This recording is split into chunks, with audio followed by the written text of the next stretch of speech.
Ayo berinvestasi akhirat, bangun rumahmu di surganya. Sempurnakanlah ibadah Anda dengan beramal jariah yang pahalanya tidak terputus hingga akhir kiamat.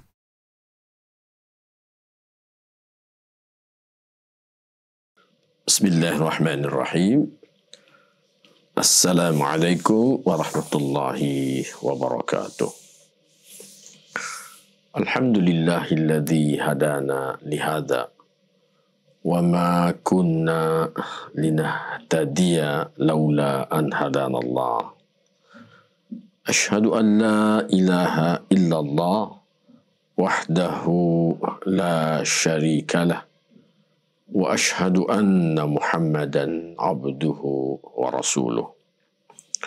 Allahumma fassalli wa sallim wa barik ala sayyidina Muhammad wa ala alihi wa ashabihi wa man tabi'ahum bi ihsanin ila yaumiddin.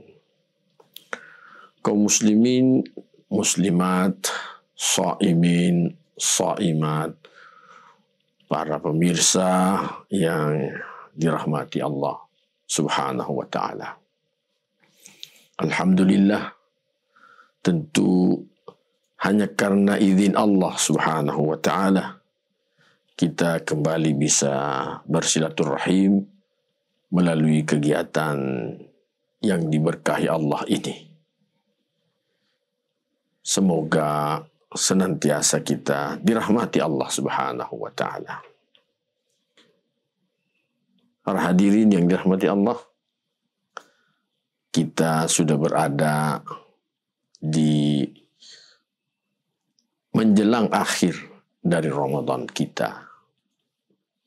Tentu nasihat-nasihat penyemangat yang dibutuhkan bagi orang-orang yang beriman diantaranya adalah bahwa menjelang akhir Ramadan ini selayaknya dan seharusnya semangat ibadah kita semakin ditingkatkan.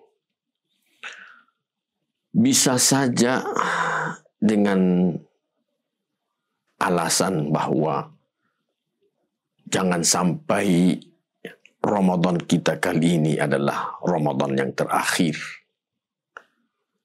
Jangan sampai kita tidak bertemu lagi dengan Ramadan di tahun depan. Karenanya Ramadan kita di tahun ini harus lebih baik. Harus lebih baik. Mumpung Allah masih mempertemukan kita dan memberi kesempatan untuk melakukan ibadah-ibadah dan amaliyah-amaliyah lainnya dalam bulan Ramadan ini. Para shaimin dan shaimat mengingatkan kita semua. Mudah-mudahan bacaan Quran kita sudah mendekati target kita masing-masing. Kalaupun belum, tentu masih kita punya waktu untuk menderas bacaan Quran kita. Bagaimana dengan infak sedekah kita? Bagaimana dengan persiapan kita untuk mengeluarkan zakat fitri? Bagaimana hal yang harus kita lakukan untuk mengkualitaskan Lailatul Qadar kita? Semua ini tentu sangat penting bagi kita semua jemaah sekalian, sehingga kita ini nanti menjumpai Id dalam keadaan benar-benar berkualitas dan mudah-mudahan kita semua berharap dosa-dosa kita diampuni oleh Allah Subhanahu wa ta'ala. Amin. Ya Rabbal Alamin. Para hadirin dan hadirat yang dirahmati Allah. Kita ingin menyambung bacaan dan kajian Quran kita. Masih di surah Al-Baqarah. Sekarang ayat yang ke-166 sampai dengan 170. Di ayat yang ke-166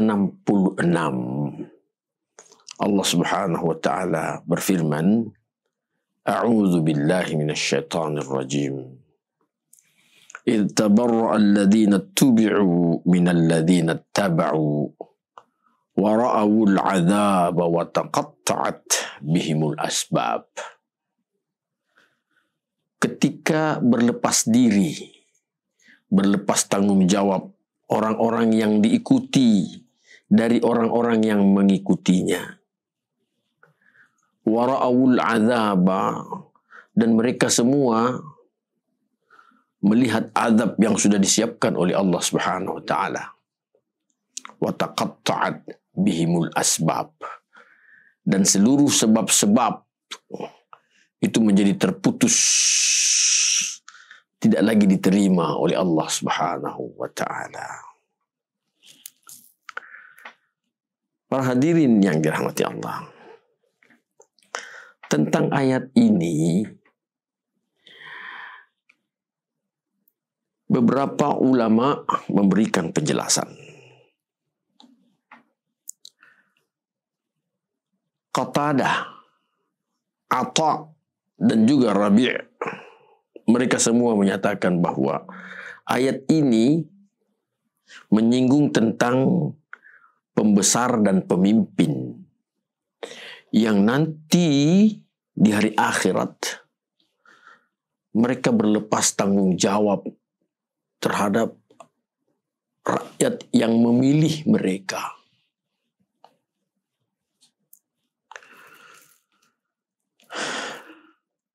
Pemimpin dan pembesar yang dimaksud adalah pemimpin dan pembesar dari kalangan orang-orang yang kufur kepada Allah Subhanahu wa taala.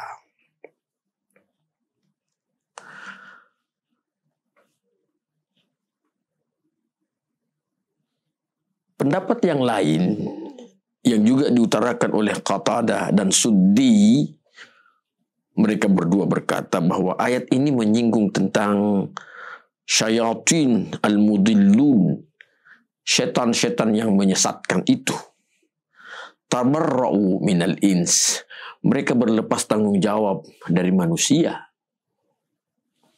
Manusia pada minta pertanggungjawaban kepada iblis disebabkan karena sebab iblislah sehingga mereka menjadi sesat. Tetapi iblis berlepas tanggung jawab terhadap mereka. Ada juga pendapat yang lain yang menyatakan huwa amun fi kulli matbu'. Ayat ini bersifat umum, berlaku bagi setiap orang yang mengikuti dan yang diikuti. Jemaah yang dirahmati Allah, inilah yang selayaknya menjadi salah satu perhatian bagi kita semua, bahwa dalam kehidupan kita ini kita tidak bisa menghindari tentang adanya orang-orang yang berusaha untuk mempengaruhi kita, untuk memilih dia menjadi pemimpin atau orang-orang yang kita beri kepercayaan. Tetapi perlu diingat bahwa ayat ini menyatakan bahwa kalau kita memilih pemimpin yang salah,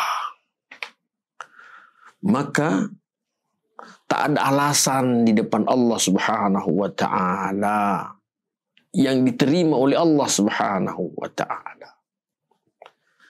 Mereka yang memilih pemimpin yang salah, tentu pemimpin yang salah ini akan terjerumus ke dalam siksa neraka, dan yang memilihnya pun juga Allah menjerumuskan mereka semua ke dalam siksaannya Allah Subhanahu wa taala. Di ayat yang ke-167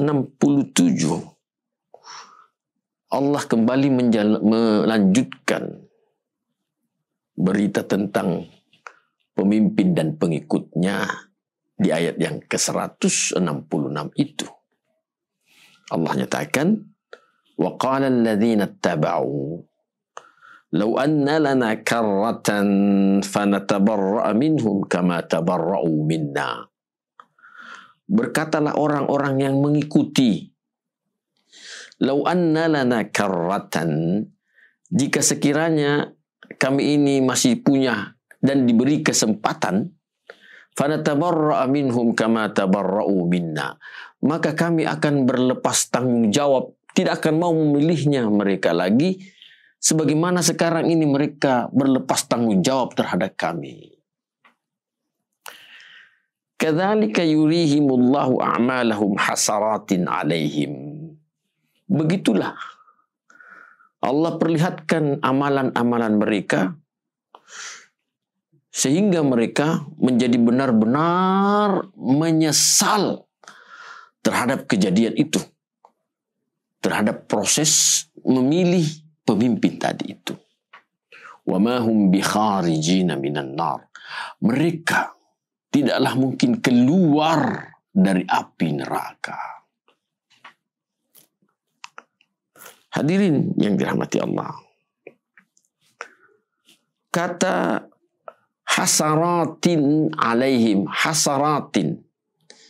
Kadzalika yurihimullahu a'malahum hasaratin alaihim. Kata hasaratin dijelaskan oleh ulama kita, al-husratu yang dimaksud dengan penyesalan yang tinggi itu adalah a'la darajatin nadamah ala syai'in fa'id, yaitu penyesalan yang tertinggi atas sesuatu yang telah lalu, yang telah lewat. Itulah hasarat, penyesalan yang teramat sangat tinggi atas perbuatan yang lalu yang sudah lewat itu. Tentu jamaah sekalian, ayat ini menegaskan bahwa tidak akan pernah mungkin ada kesempatan kedua mereka dikembalikan ke dunia lantas mereka berlepas tanggung jawab. Tidak mungkin, sesuatu yang mustahil. Jadi hendaknya ayat-ayat ini diantaranya, dan akan ada ayat-ayat yang lain pula yang menjelaskan tentang memilih pemimpin tadi, hendaknya menjadi perhatian serius bagi kita. Bahwa kita memilih seseorang menjadi pemimpin kita benar-benar dasarnya karena orang yang kita pilih adalah orang yang bertakwa kepada Allah Subhanahu wa ta'ala, sehingga dia juga akan mengantarkan kita menjadi orang yang bertakwa kepada Allah Subhanahu wa ta'ala.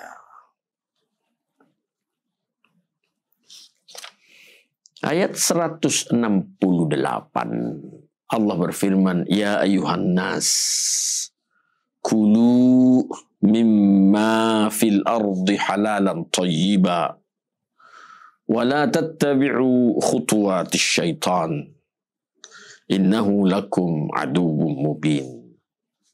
Wahai manusia, makanlah kalian dari apa yang ada di muka bumi ini yang halal dan juga yang baik-baik. Wala tattabi'u khutuwatis syaitan. Jangan kalian mengikuti langkah-langkahnya syaitan. Innahu lakum aduwwum mubin. Sesungguhnya syaitan itu musuh nyata bagi kalian.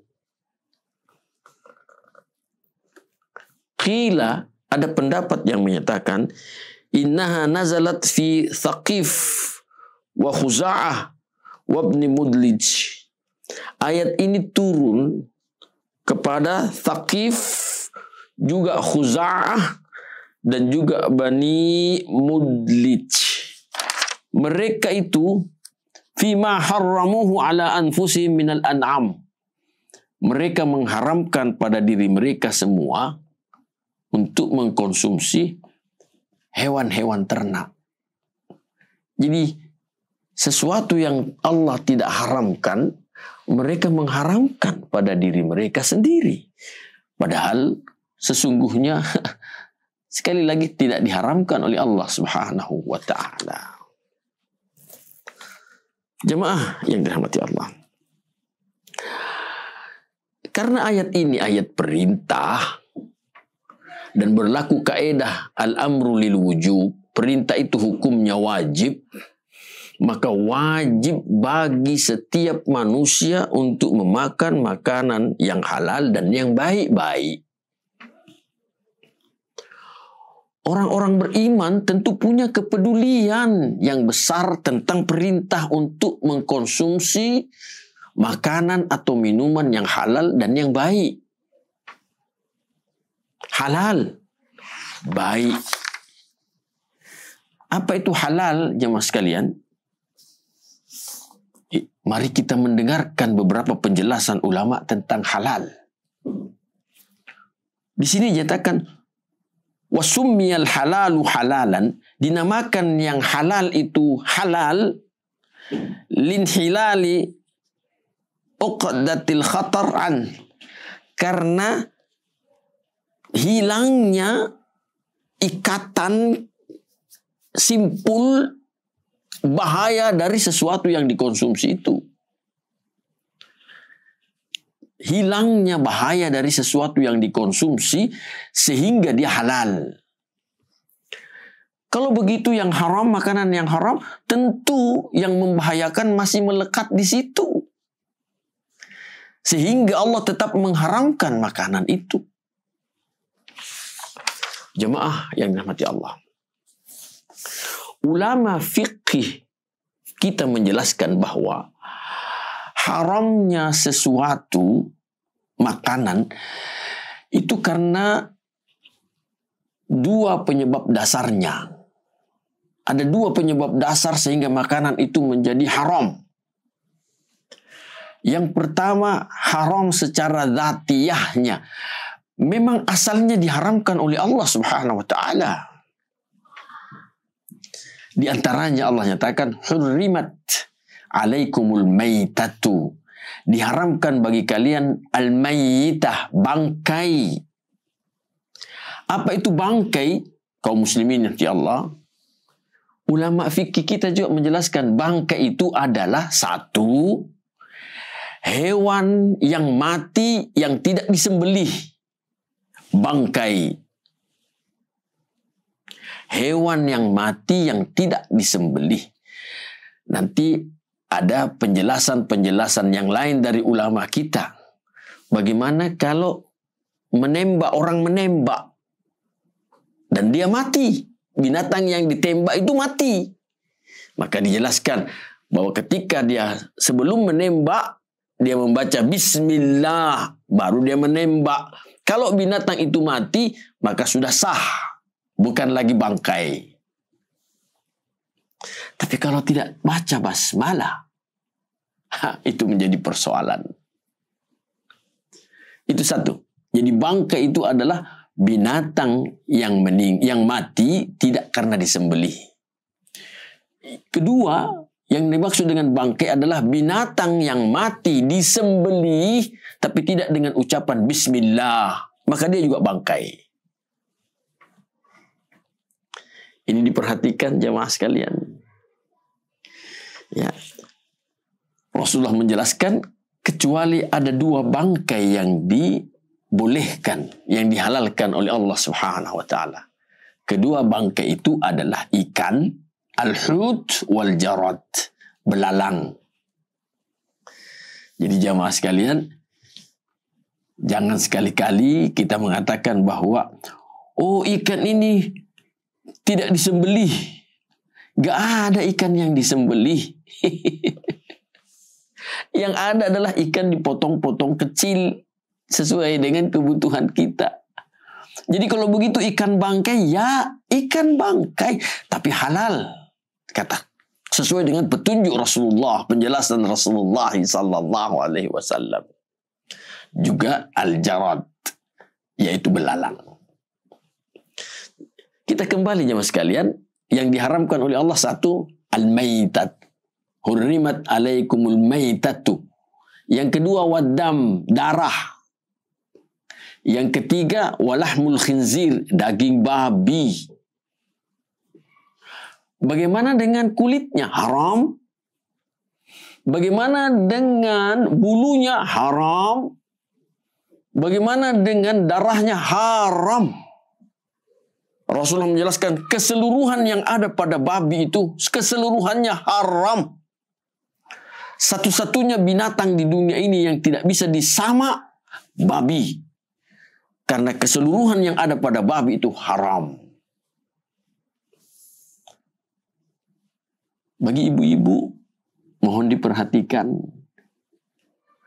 Jangan sampai kuas yang dipakai untuk menghias diri, kuas yang berasal dari bulu babi.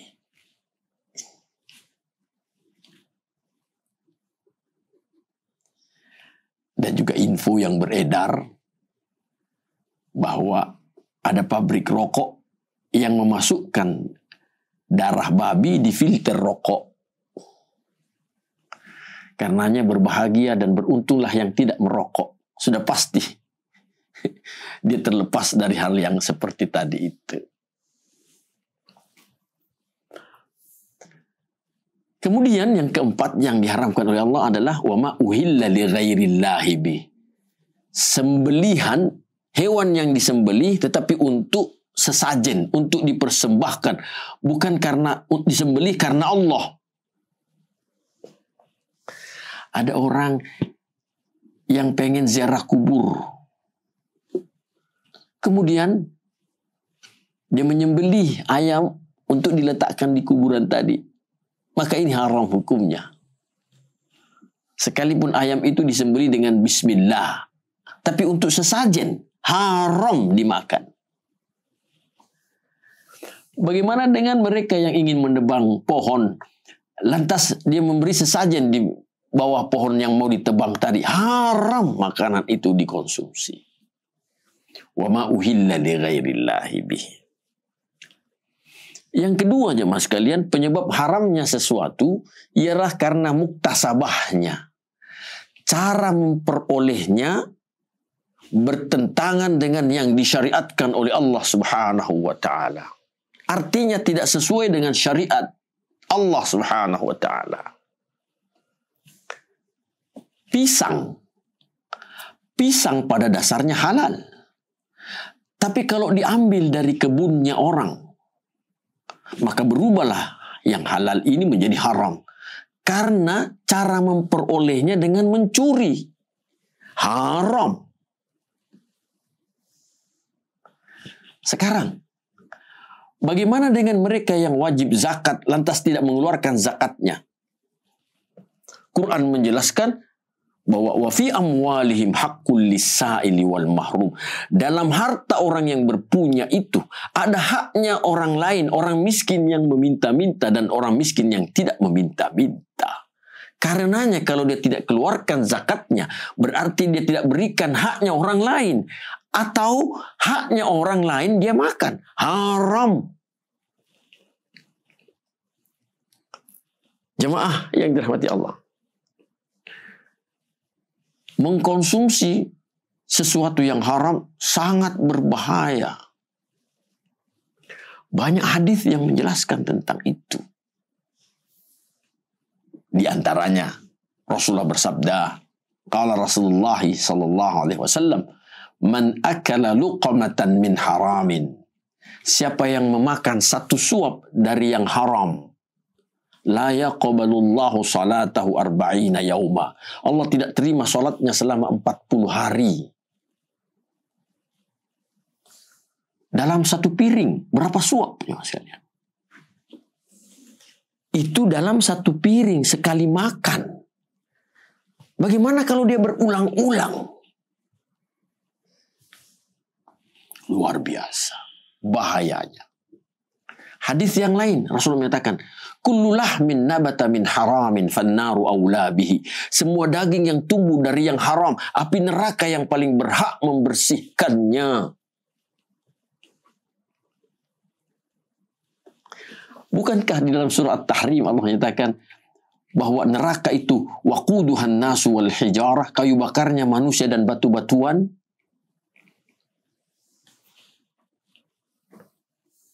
Jemaah yang dirahmati Allah, karenanya orang yang beriman itu dalam persoalan mengkonsumsi makanan, Maka target kehalalan makanan itu target pertama dan utama. Persoalan thayyiban itu masalah kedua. Masalah yang lain. Tapi yang penting, yang utama adalah halal makanan yang dikonsumsi. Karena mengkonsumsi makanan yang halal, insya Allah mendatangkan barakah dari Allah subhanahu wa ta'ala. Ya ayuhan nas, kulu mimma fil ardi halalan thayyiba. Wahai manusia, makanlah semua yang ada di muka bumi ini yang halal dan juga baik-baik.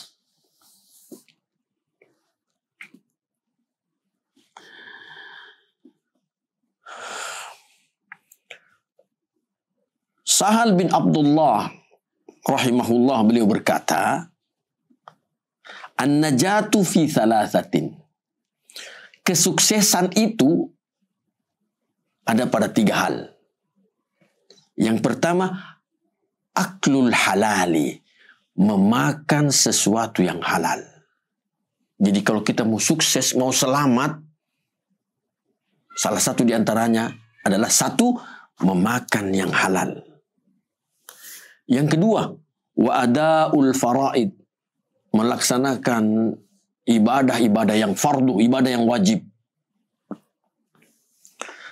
Dan yang ketiga adalah wal iqtida'u bin nabi sallallahu alaihi wasallam, mengikuti Nabi sallallahu alaihi wasallam, mengikuti Rasulullah sallallahu alaihi wasallam. Inilah 3 keselamatan dan kesuksesan menurut Sahal bin Abdullah. Selanjutnya, waqala Abu Abdullah As-Saji wasmuhu Sa'id bin Yazid. Berkata Abdullah As-Saji, dan nama sebenarnya adalah Sa'id bin Yazid. Beliau menyatakan, khamsu khisalin biha tamamul ilmi. Ada 5 perkara, ada 5 urusan yang menyebabkan sempurnanya ilmu itu. Sempurnanya ilmu itu disebabkan karena adanya 5 unsur, 5 perkara. Yang pertama, ma'rifatullahi azza wa jalla. Bahwa kesempurnaan ilmu syarat pertamanya adalah ma'rifatullah, mengetahui, memahami Allah subhanahu wa ta'ala. Jemaah yang dirahmati Allah, banyak orang mengingat Allah subhanahu wa ta'ala hanya pada tempat dan waktu tertentu. Dan di waktu yang lain dia melupakan Allah subhanahu wa ta'ala. Banyak orang mengingat Allah hanya ketika dia beribadah sholat. Tapi ketika dia di pasar, beraktivitas di pasar, dia lupa Allah sehingga dia melakukan kebohongan dan penipuan. Banyak orang mengingat Allah hanya pada waktu dia susah, dia sakit, dia menderita. Tetapi ketika kesulitannya diangkat oleh Allah subhanahu wa ta'ala, dia lupa Allah subhanahu wa ta'ala. Orang yang beriman senantiasa berzikir kepada Allah subhanahu wa ta'ala. Mereka lah ulul albab. Alladzina yadhkuruna Allah qiyaman wa qu'udan wa ala junubihim. Orang-orang ulul albab itu, orang yang beriman itu adalah orang yang senantiasa mengingat Allah baik dalam keadaan duduk, berdiri, duduk maupun dalam keadaan berbaring. Tentu dalam keadaan senang maupun dalam keadaan susah. Tak pernah orang yang berulul albab, orang yang beriman itu lupa dengan Allah subhanahu wa ta'ala. Karena dia selalu ingat Allah, maka Allah pun juga selalu mengingat mereka. Fadhkuruni azkurkum. Ingat aku, kata Allah, aku pun juga akan ingat kepada kalian.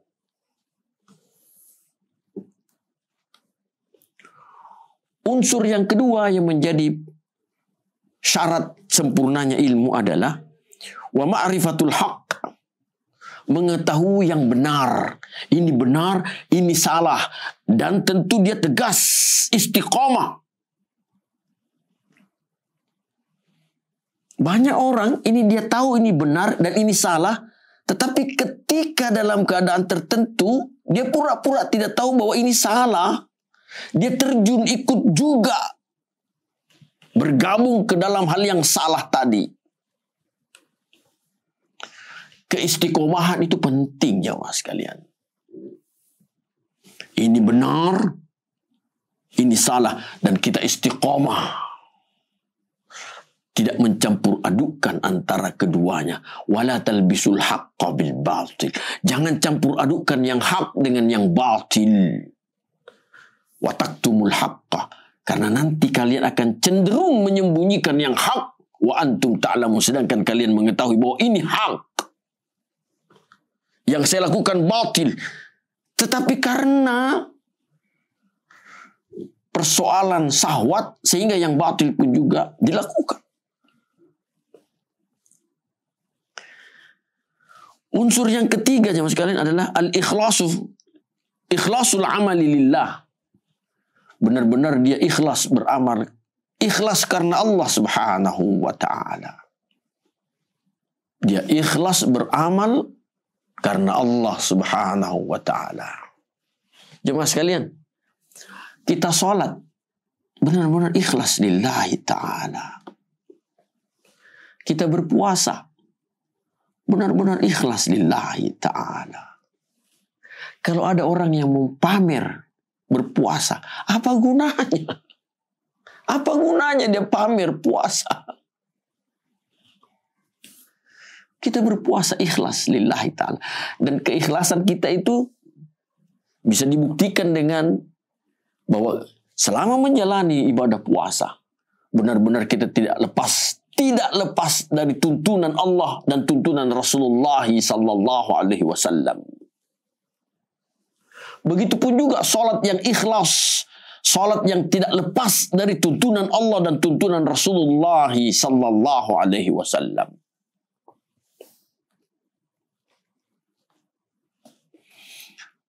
Kemudian hal yang keempat yang menjadi syarat sempurnanya ilmu adalah wal amalu ala sunnah.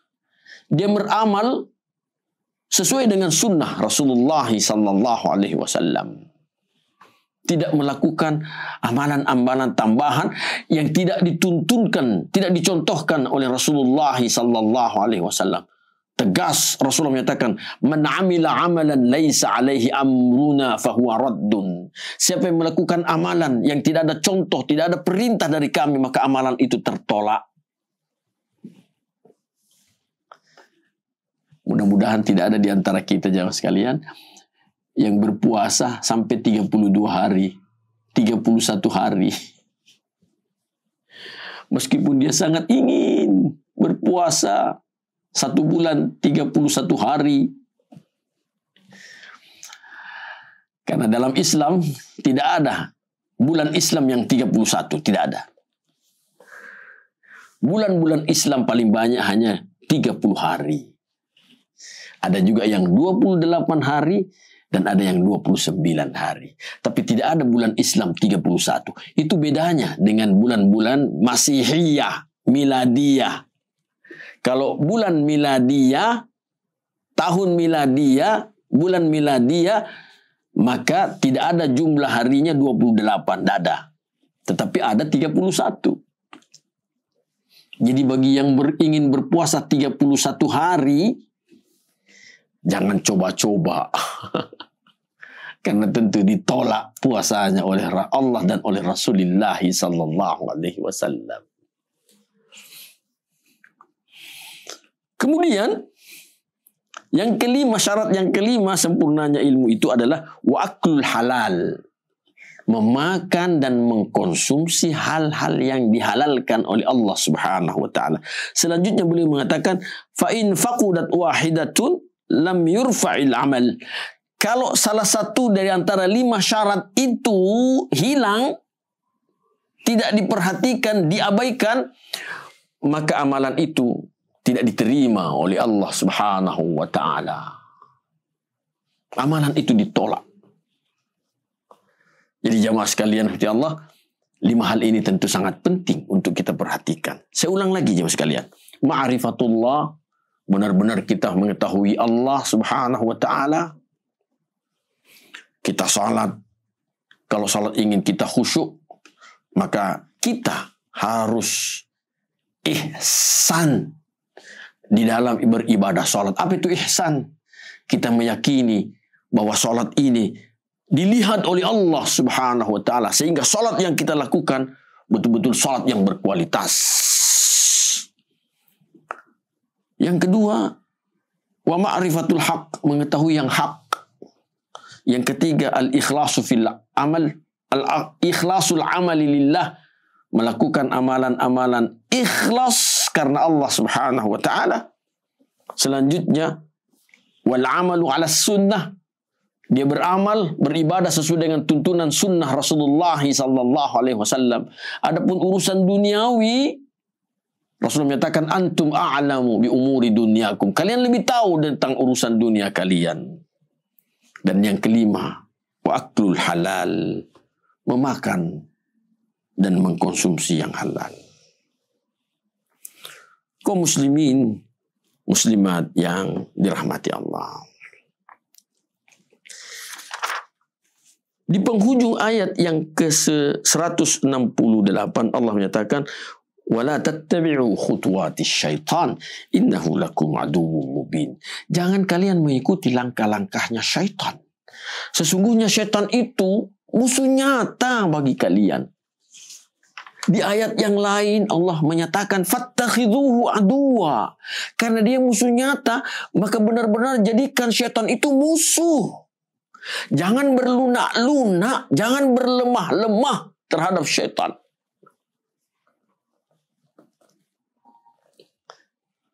Di ayat yang ke-169 Allah nyatakan, innama ya'murukum bis-su'i wal fahsya wa an taqulu 'ala Allahi ma la ta'lamun.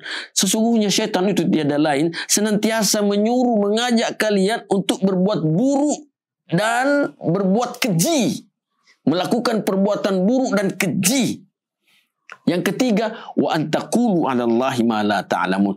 Kalian juga gemar berkata-kata yang mana kosakata kalian itu mengatasnamakan Allah padahal kalian tidak faham apa yang kalian katakan. Jemaah yang dirahmati Allah. Ulama menjelaskan bahwa kullu ma nahat anhu syari'atu fahuwa minal fahsya. Semua yang dilarang oleh syariah maka itu bahagian dari fahsya, yang keji. Meskipun Muqatil rahimahullah beliau mengatakan bahwa yang dimaksud al-fahsya dalam Al-Quran adalah az-zina. Zina. Jadi bisu wal fahsya. Syaitan itu senantiasa mengajak dan menyuruh kita, mempropaganda kita untuk senantiasa berbuat buruk dan berbuat keji. Serta bertutur kata mengatasnamakan Allah. Padahal apa yang kita ucapkan ini kita tidak tahu sama sekali.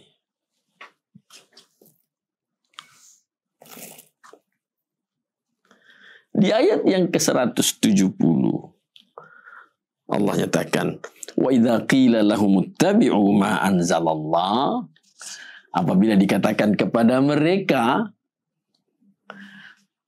ikutilah kalian apa yang Allah turunkan, ikutlah kalian kepada Al-Quran.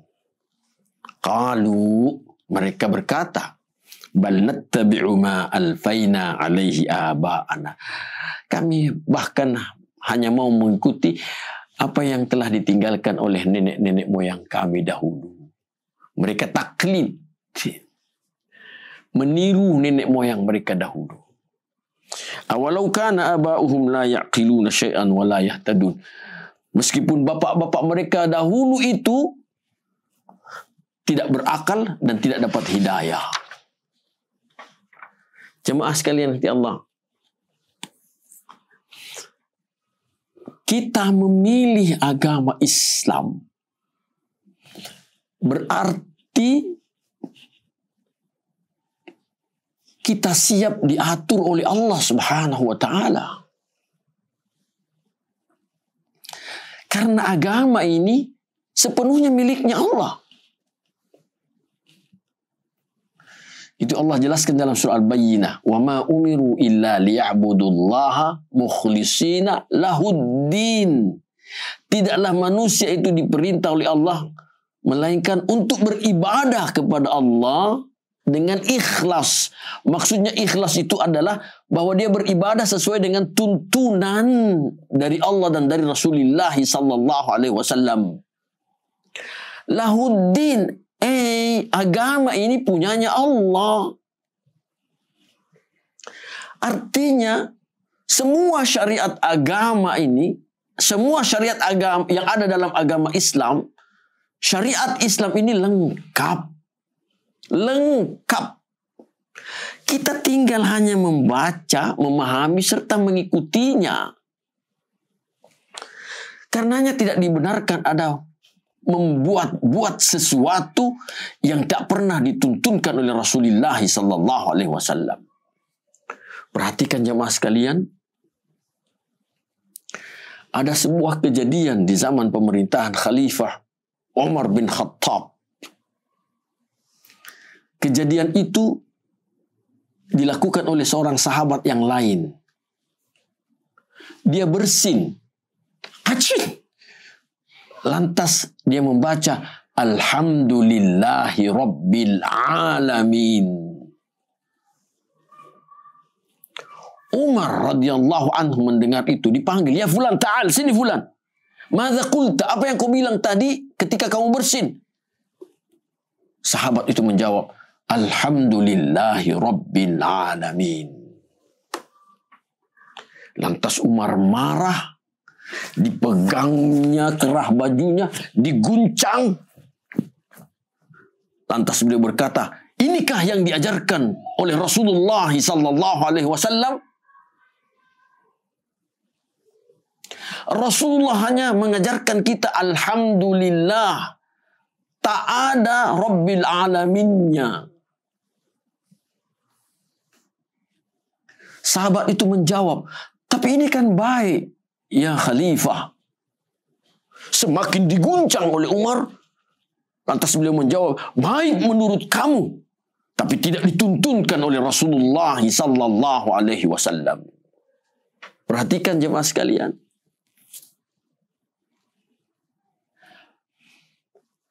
Saya berpikir dan membayangkan, sekiranya ini tidak dilarang oleh Umar bin Khattab radhiyallahu anhu, mungkin sekarang ini semakin banyak, semakin panjang zikir yang kita ucapkan ketika kita bersin.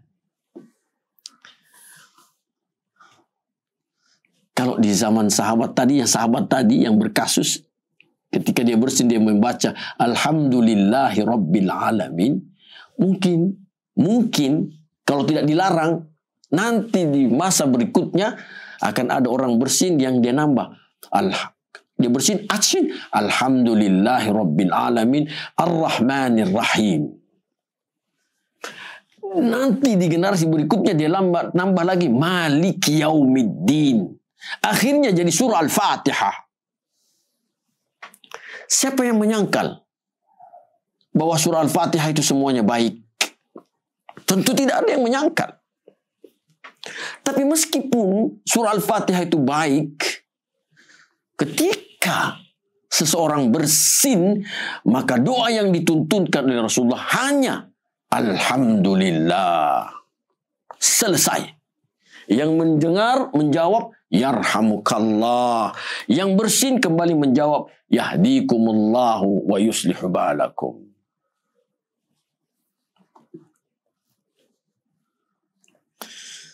Jemaah yang dirahmati Allah. Inilah maksudnya. Wa idza qila lahum ittabi'u ma anzalallah. Kalau dikatakan kepada mereka, ikutilah apa yang Allah turunkan. Ikuti. Karena yang Allah turunkan itu Al-Quran itu lengkap.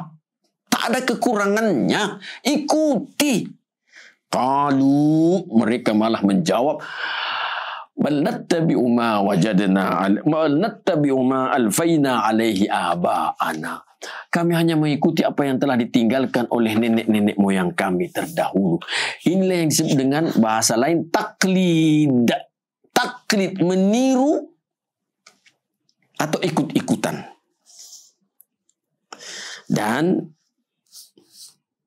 Syekh Al-Qurtubi menyatakan at-taqlidu laisa tariqan lil ilmi wala muwassilan lahu. Yang namanya taklid, meniru, mengikut-ikuti itu bukan jalan menuju ilmu dan juga bukan perantara untuk ke sana.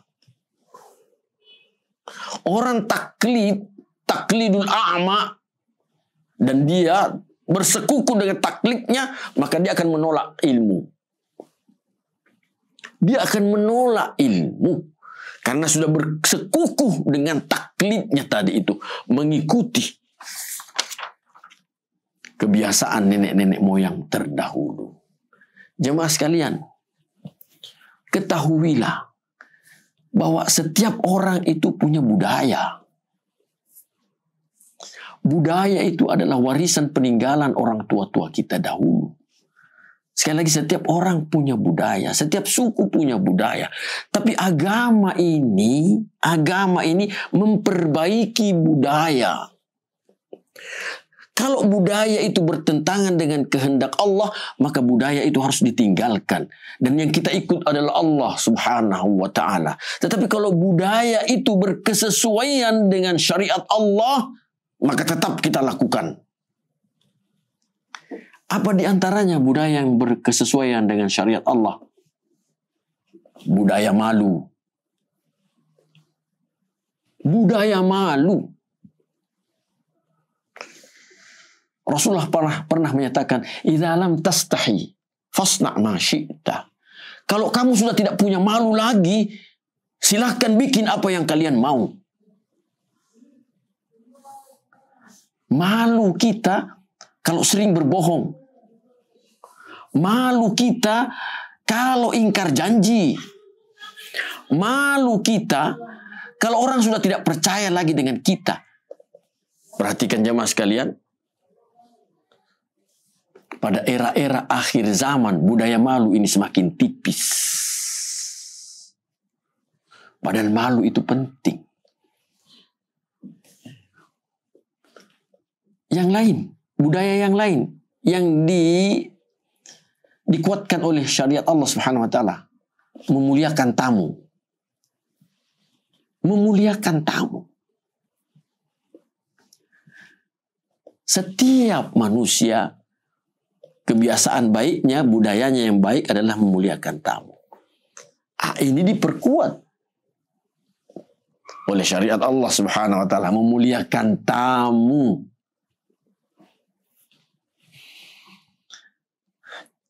Rasulullah menyatakan, "Man kana yu'minu billahi wal yaumil akhir falyukrim dhaifahu." Dalam hadis yang lain, "Falyuhsin dhaifahu." Siapa yang mengaku diri beriman kepada Allah dan dia percaya hari akhirat. Hari akhirat itu maksudnya hari pembalasan.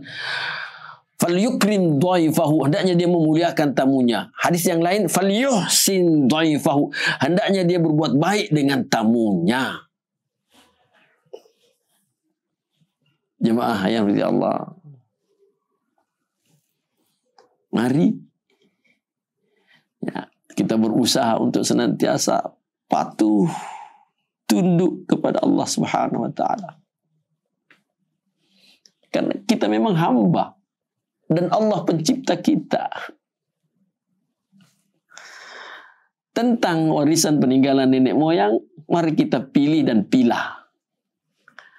Yang berkesesuaian dengan syariat kita laksanakan. Yang tidak berkesesuaian dengan syariat, dengan kebesaran hati kita tinggalkan. Dan kita buktikan kepatuhan kita kepada Allah Subhanahu wa ta'ala. Bukan tidak menghormati nenek moyang kita. Tidak. Nenek moyang kita juga adalah manusia ciptaan Allah Subhanahu wa ta'ala. Kita harus lebih patuh kepada Allah Subhanahu wa ta'ala. Kita harus lebih memuliakan Allah Subhanahu wa ta'ala. Jemaah yang dirahmati Allah. Tentu kita semua berharap agar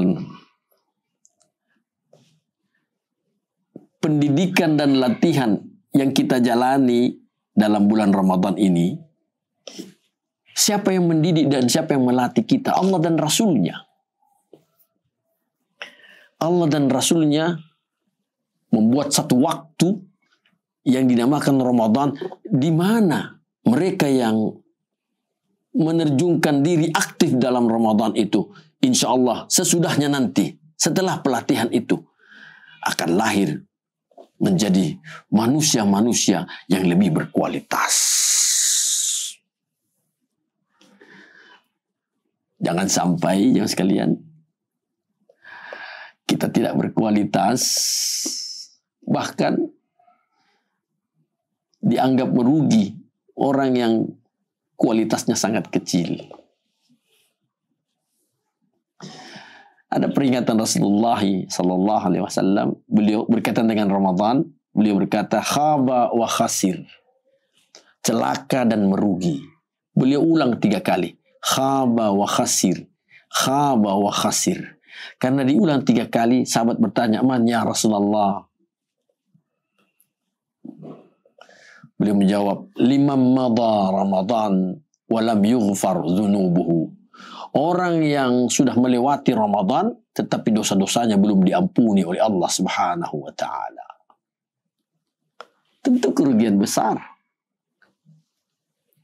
Kita berpuasa Ramadan seperti dinyatakan oleh Rasulullah, man shama ramadhana imanan wa ihtisaban ghufira lahu ma taqaddama min dhanbi. Siapa yang berpuasa Ramadan karena iman dan penuh perhitungan, dosa-dosanya yang lalu diampuni oleh Allah Subhanahu wa taala. Dosa yang lalu itu 1 tahun diampuni oleh Allah Subhanahu wa taala. Nanti setelah Ramadan masuk bulan Syawal, disunnahkan lagi kita untuk berpuasa 6 hari dalam bulan Syawal. Man sama Ramadana thumma atba'ahu 6 min Syawalin kana kasiyamid dahri. Siapa yang berpuasa Ramadan kemudian diiringi lagi, diikuti lagi 6 hari dalam bulan Syawal. 6 hari ini bisa dilakukan berturut-turut, bisa putus-putus. Yang penting 6 hari dalam bulan Syawal, kana kasiyamid dahri, maka nilai puasanya sama dengan puasa 1 tahun. Semoga Allah merahmati dan memberkahi kita semua. Hadanallahu wa iyyakum ajma'in. Wassalamualaikum warahmatullahi wabarakatuh.